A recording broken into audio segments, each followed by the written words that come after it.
Hi friends, നമ്മൾ ഈ കാണുന്നത് ടിപ്പു സുൽത്താൻ്റെ പ്രിസണാണ്, അതായത് ജയിൽ. അന്നത്തെ കാലത്ത് ശിക്ഷാരീതികൾ അവലംബിച്ചിരുന്നത് ഇവിടുത്തെ ജയിലിലായിരുന്നു. അപ്പോൾ നമുക്ക് അതിൻ്റെ ഏതൊക്കെ ഭാഗങ്ങൾ കാണാൻ പറ്റുന്നുള്ള അങ്ങോട്ട് ചെന്ന് കഴിഞ്ഞാൽ മാത്രമേ അറിയാൻ പറ്റുള്ളൂ. നമുക്ക് മുന്നോട്ട് തന്നെ യാത്ര ചെയ്യാം. അപ്പോൾ നിങ്ങൾക്ക് എല്ലാവർക്കും ആ കാഴ്ച കാണാം. ഇത് ശ്രീരംഗപട്ടണം എന്ന് പറഞ്ഞ സ്ഥലത്ത് തന്നെയാണ് ഈ ജയിലും സ്ഥിതി ചെയ്യുന്നത്. ഇദ്ദേഹത്തിൻ്റെ പേര് ചന്ദ്രു എന്നാണ്. അദ്ദേഹമാണ് ഈ ഏരിയയുടെ സെക്യൂരിറ്റി. കാരണം നമ്മളിപ്പോൾ കാണാൻ പോകുന്നത് ടിപ്പു സുൽത്താൻ്റെ ജയിലിൻ്റെ അങ്ങോട്ടാണ് പോയിക്കൊണ്ടിരിക്കുന്നത്. ആ ജയിലിൻ്റെ ഭാഗങ്ങളൊക്കെ സുരക്ഷിതമായിട്ട് നോക്കുക എന്നുള്ള കർത്തവ്യമാണ് അദ്ദേഹത്തിനുള്ളത്. നമുക്കെന്തായാലും അകത്തെ കാഴ്ചകളിലേക്ക് പോവാം. ഹായ് ഫ്രണ്ട്സ്, നമ്മുടെ പ്രിയപ്പെട്ടതിൻ്റെ മുകളിലേക്കൊക്കെ നോക്കണം. ഇത് ടിപ്പു സുൽത്താൻ്റെ ജയിലാണ് ഈ കാണുന്നത് കേട്ടോ. ഇത് കണ്ടോ, നമ്മൾ അതിൻ്റെ താഴത്തെ വശത്താണ് നിൽക്കുന്നത്. നമ്മൾ അകത്തേക്ക് ഇപ്പോൾ പോകും. ജസ്റ്റ് ഇത് കൂടെ നിങ്ങൾ ഔട്ട് സൈഡ് ഒന്ന് കാണിച്ചതാണ്. ഇത് കണ്ടോ,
Miuno.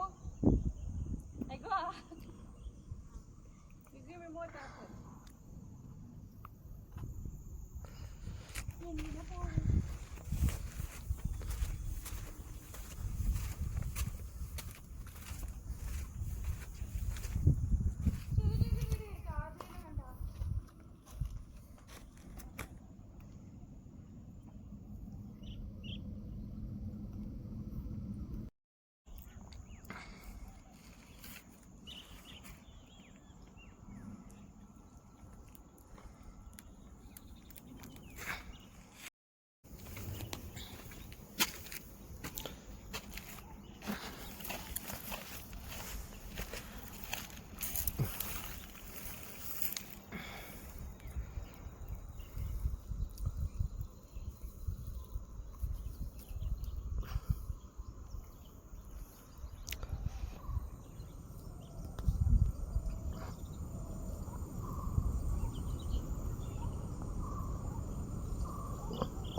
നമ്മളിപ്പോൾ നിൽക്കുന്ന ടിപ്പു സുൽത്താൻ്റെ ജയിലിൻ്റെ ഏകദേശം അകത്തേക്ക് കയറുന്ന വഴിയിലൂടെ നിൽക്കണം. അപ്പോൾ ഗേറ്റ് ക്ലോസ് ചെയ്തിരിക്കുകയാണ്.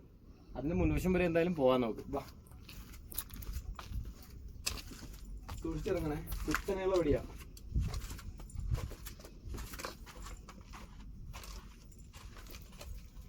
ഗേറ്റ് ഓപ്പൺ ആട്ടാ.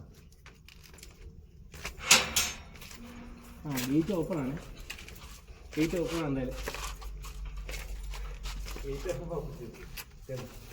ഇവിടെയാണ് കുറ്റവാളികളെയൊക്കെ പാർപ്പിച്ചിരുന്ന സ്ഥലം. നമ്മളിപ്പോൾ എത്തിയിരിക്കുന്നത് ടിപ്പു സുൽത്താന്റെ ജയിലിനകത്താണ്. കാരണം അദ്ദേഹത്തിന്റെ ഭരണകാലത്ത് സ്ഥാപിച്ചാണ് ഈ കോട്ടയും ഈ ജയിലും ഒക്കെ. അപ്പൊ താഴത്തേക്കാണ് സ്റ്റെപ്പ് ഉള്ളത്. നമ്മൾ അതുവഴി ഇറങ്ങുന്നപ്പോൾ ഗേറ്റ് ലോക്ക് അല്ലായിരുന്നു, അതുകൊണ്ട് ജസ്റ്റ് ഓപ്പൺ ചെയ്ത് കയറി. അപ്പൊ ഈ കാഴ്ചകളൊക്കെ നിങ്ങളെ കാണിക്കാൻ വേണ്ടിയിട്ടാണ് ഞങ്ങൾ വന്നിരിക്കുന്നത്.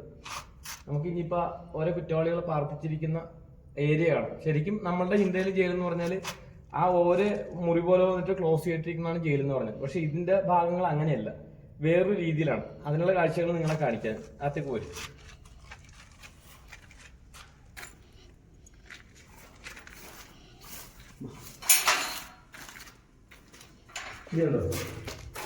ഇതൊക്കെ അതിന്റെ ഒരു ഭാഗമാണ്. പക്ഷെ നമുക്ക് നേരെ നിൽക്കാൻ പറ്റുന്നുണ്ടോ? നേരെ കഴിഞ്ഞാൽ തല ഇടിക്കുന്ന രീതിയിൽ തന്നെയല്ല.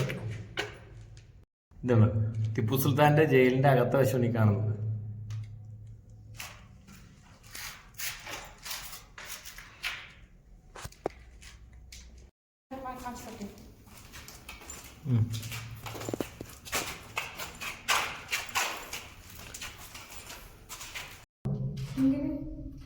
ഇങ്ങനെ ഈ സൈഡിൽ ഇങ്ങനെ ഓവർ ടേസ്റ്റ് അല്ലേ? പക്ഷെ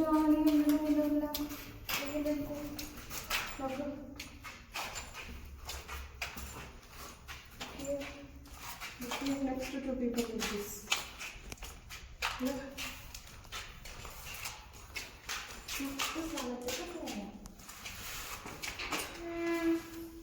It's outside.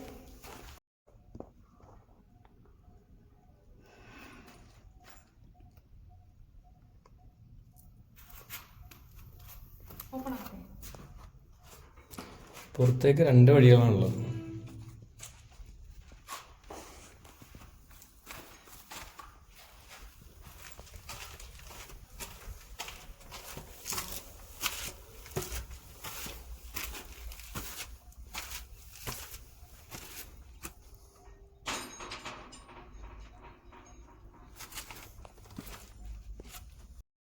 പിന്നെ നമ്മളിപ്പോ ഈ ജയിലിന്റെ അകത്തേക്ക് കയറിയപ്പോ 2 വഴിയാണുള്ളത്. അതായത് മേളിൽ നിന്ന് താഴത്തേക്ക് ഇറങ്ങാനായിട്ട് 2 വഴിയുണ്ട്.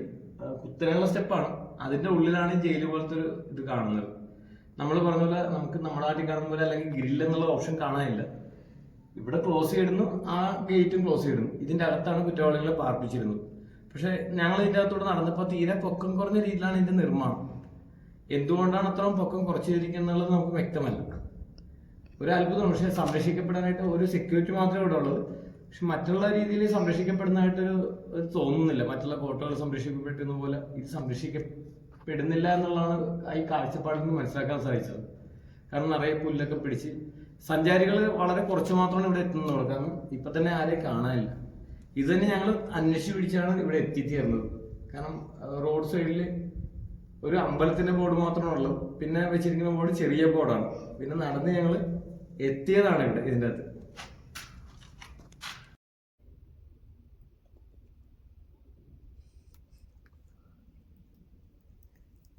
ജയിലിന്റെ മുമ്പിലാണേ. അകത്ത വശത്തെ കാഴ്ചകളാണ് നിങ്ങളെ കുറച്ചു മുമ്പ് ഞാൻ കാണിച്ചത്.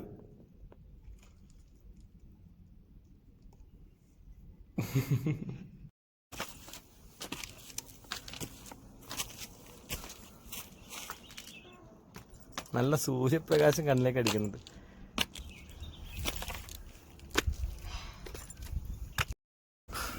ആ കാണുന്നതാണ് ടിപ്പു സുൽത്താൻ്റെ ജയില്. ഈ കാണുന്നതാണ് കോട്ട. ഇതിൻ്റെ ഉള്ളിൽ നമുക്ക് കയറാൻ പറ്റത്തില്ല. കാരണം വെച്ചാൽ ഇത് മൊത്തം മോശമായ കിടക്കുകയെന്നാണ് അദ്ദേഹം പറഞ്ഞത്. പുറത്തുനിന്ന് കാണുന്ന കാഴ്ചകൾ മാത്രമേ ഉള്ളൂ ഇവിടെ. അതിൻ്റെ താഴത്ത് തന്നെയാണ് അമ്പലമുള്ളത്. ഇത് കണ്ടോ, ഇതൊക്കെ കോട്ടയുടെ ഒരു ഭാഗമാണ് കേട്ടോ. ഈ ശരിക്കും ഈ കോട്ടയുടെ ഉള്ളിലാണ് ഈ അമ്പലം നിൽക്കുന്നത്, ഗണപതി അമ്പലം. ഇത് അതിനെ സംരക്ഷിക്കപ്പെടുന്ന മതിലാണ്. അതിൻ്റെ പുറത്ത് പുഴയാണ് ഒഴുകുന്നത്. ഇതിന് ചുറ്റും പുഴയാണ്. ഇപ്പോൾ പുതിയ 2 പാലമൊക്കെ വന്നത് വീഡിയോയിൽ നിങ്ങൾക്ക് കാണാൻ പറ്റും. അപ്പോൾ ഈ പുഴ വഴിയായിരുന്നു ഈ കോട്ടയ്ക്കുള്ളിലേക്കൊക്കെ പ്രവേശിക്കുന്ന കവാടമുള്ളത്. ടിപ്പു സുൽത്താൻ്റെ കോട്ടയും ജയിലും ഒക്കെ കാണാനായിട്ട് വരേണ്ട ആൾക്കാർ നേരെ നമ്മുടെ മൈസൂർ സിറ്റി ബസ് സ്റ്റാൻഡിൽ പോയിട്ട് 307 നമ്പർ ബസ് കയറി അതിൽ നിന്ന് വരുന്നത് ജാമിയ മസ്ജിദ് എന്ന് പറഞ്ഞ ഒരു സ്റ്റോപ്പിലാണ് ഇറങ്ങേണ്ടത്. ആ സ്റ്റോപ്പിൻ്റെ ഒരു 300-400 മീറ്റർ അകലത്തിലാണ് കോട്ട നിൽക്കുന്നത്. കോട്ടയും ഈ ജയിലും ഒക്കെ നിൽക്കുന്നത്. അപ്പോൾ വരേണ്ടത് തീർച്ചയായിട്ടും വരണം.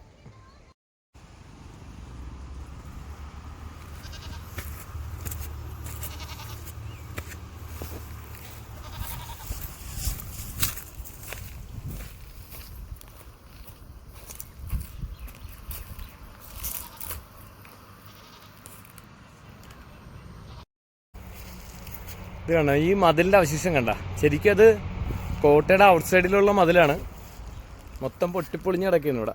ഇതിൻ്റെ ചുറ്റുമാണ് പുഴ. പുഴ കാണാൻ പറ്റില്ല, കാരണം മൊത്തം മരങ്ങളൊക്കെ നിറഞ്ഞ് പുഴ നമുക്ക് കാണാൻ പറ്റില്ല. പക്ഷേ ഇതിനകത്ത് ഇവിടെ കണ്ട ആരുടെ കബറിടം ഉണ്ട് ഇവിടെ, ആരുടെയാണെന്ന് വ്യക്തമല്ല. കണ്ട അത് ഈ കൂടാരം പോലെ കാണുന്നില്ല, അതൊരു കബറിടമാണ്. ആരുടെയാണെന്നുള്ള വ്യക്തമല്ല, കന്നഡത്തിലാണ് എഴുതിയിരിക്കുന്നത്.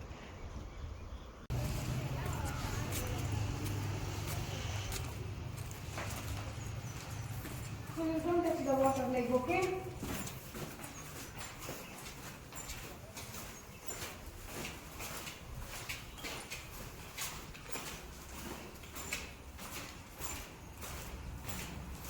ഈ ഗേറ്റ് കണ്ടോ?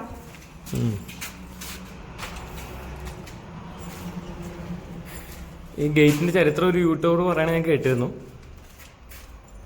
ആനയൊക്കെ വന്ന് കുത്തുമ്പോൾ നമ്മൾ തുറക്കരുത്, കാരണം സാധാരണ ആന വരുമേ ആക്രമിക്കാനായിട്ട്. കാട് ഏരിയ അല്ലേ, കോട്ടയുടെ പുറത്തെ കാട് ഏരിയയാണ്.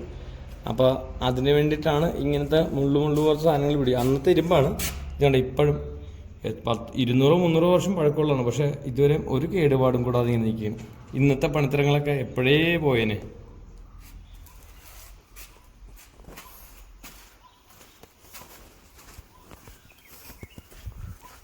ഇത് കണ്ടോ,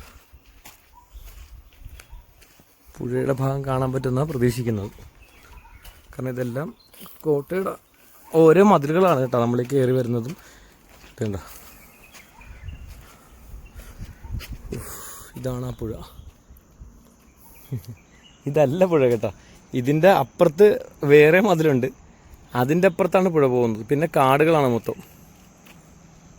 എത്ര സ്ട്രോങ് ആയിട്ട് അന്നത്തെ പണിത്തരെന്നറിയാം. വേണ്ട കരിങ്കല്ല് നല്ല സ്ക്വയറായിട്ട് കട്ട് ചെയ്തൊക്കെയാണ് ഈ മതിൽ ഉൾപ്പെടെ പണിതിരിക്കുന്നത്. ഞാൻ നിങ്ങൾ അടുപ്പിച്ച് കാണിച്ചപ്പോൾ മനസ്സിലാവും. കണ്ടോ,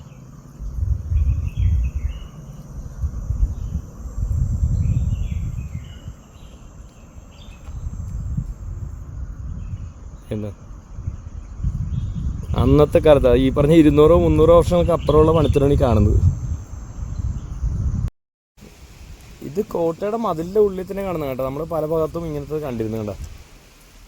അത് കഴിഞ്ഞുണ്ടായിരുന്നാണോ അതോ ആ സമയത്തുള്ളതാണോന്ന് വ്യക്തമല്ല ഇത്.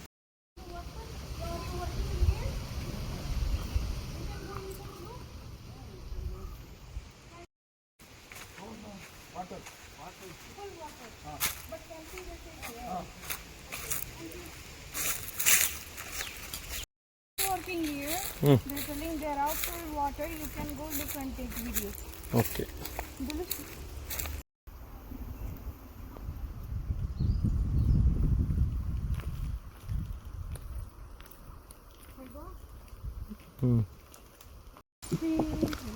നോക്ക് സുരേട്ടാ.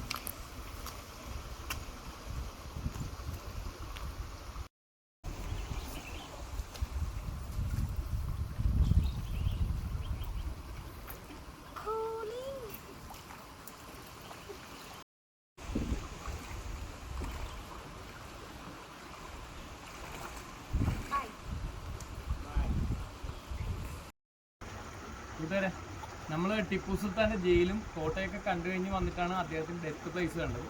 ആ ഡെത്ത് പ്ലേസ് കഴിഞ്ഞ് മുന്നോട്ട് വരുമ്പോൾ വാട്ടർ ഗേറ്റ് എന്ന് പറഞ്ഞൊരു ഗേറ്റ് ഉണ്ട്. ആ ബോർഡ് കണ്ടു. പണ്ട് എഴുതി വെച്ചിരുന്ന എഴുത്താണ്.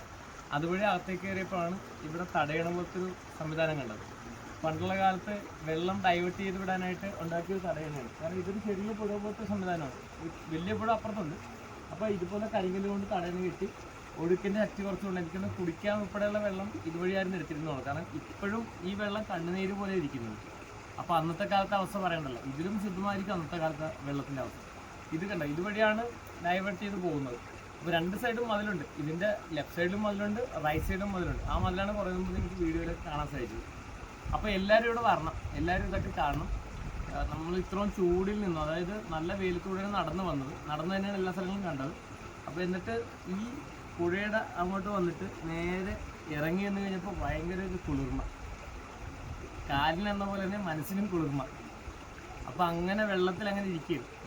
അപ്പോൾ എല്ലാവരും പറഞ്ഞു കേട്ടോ. കുറേ നേരം എവിടെ ഇരിക്കാൻ തുടങ്ങിയിട്ട് കേട്ടോ. നിങ്ങളൊക്കെ ഈ കാഴ്ചകളൊക്കെ കാണിച്ചിട്ട് ഈ തണുത്ത വെള്ളത്തിൽ കുത്തിയിരിക്കാൻ തുടങ്ങിയിട്ട് ഒരുപാട് നേരം ഇതുണ്ട്. ഞാനിങ്ങനെ ഇങ്ങനെ വെള്ളം ഒഴിച്ചിട്ടുണ്ട്. എന്നെ കൊണ്ടായിട്ട് നല്ല സൂപ്പർ ഫോട്ടോ എടുത്തിട്ടുണ്ട്. ആയ് എന്ത് രസം രസം. നമ്മളിങ്ങനെ മുകളിലേക്ക് ഒഴിക്കുമ്പോഴല്ലേ ഈ വെള്ളം ഇങ്ങനെ മുകളിലേക്ക് ഒഴിക്കുമ്പോൾ കാറ്റ് കാരണം ഇങ്ങനെ വന്ന് നമ്മുടെ മേത്തേക്ക് സ്പ്രെഡ് ആവും. ഇങ്ങനെ കുളിര് കോരുന്ന പോലെയാണ് ആ വെള്ളം വന്ന് വീഴുന്നത്. അത്ര കൂളിംഗ് ആണ് വെള്ളം. അപ്പോൾ നിങ്ങൾ എല്ലാവരും ഫാമിലി ആയിട്ടൊക്കെ വരുമ്പോഴാണെങ്കിലും ഇവിടെ എല്ലാം വരണം. കാരണം ഒരുപാട് പേരോട് ചോദിച്ചാണ് ഞങ്ങൾ ഓരോ ബസ് സ്റ്റോപ്പിൽ ഇറങ്ങിയതും അല്ലെങ്കിൽ ഓരോ സ്ഥലങ്ങളിൽ കണ്ടപ്പോൾ ഒരുപാട് പേരോട് ചോദിച്ചു. ഞങ്ങൾക്ക് ഈ ഭാഷ അറിയാൻ പാടില്ല, കന്നഡ.